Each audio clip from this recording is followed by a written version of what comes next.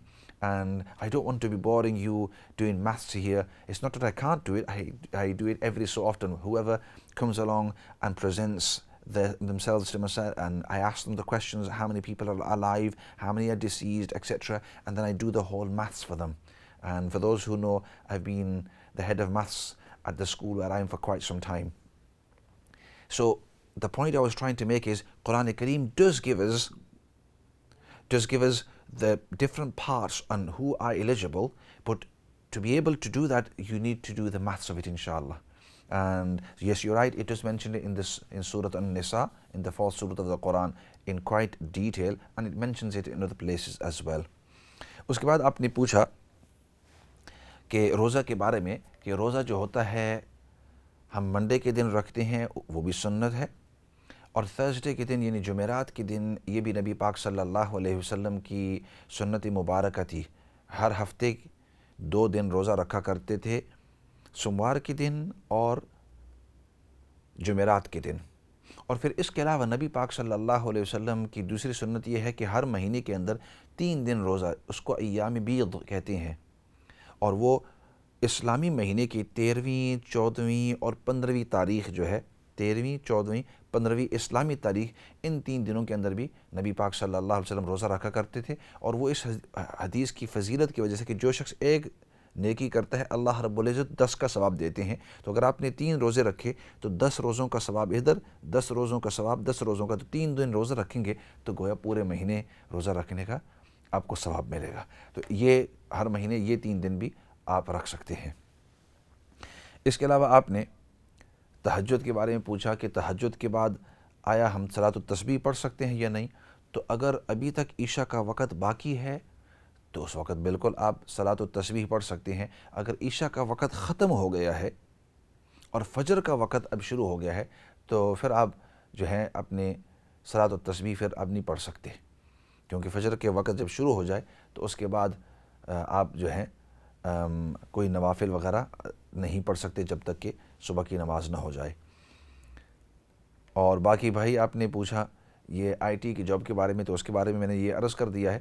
اور باقی یہ بات بھی عرض کرتے جاؤں کہ فرض نماز کے بعد جو دعا ہوتی ہے وہ ضرور قبول ہوتی ہے. تو میں نے عرض کیا دعا یہ ہے کہ those who are experienced in this field, ask for their advice. What would they put on their CV or their statements, or how would they approach somebody.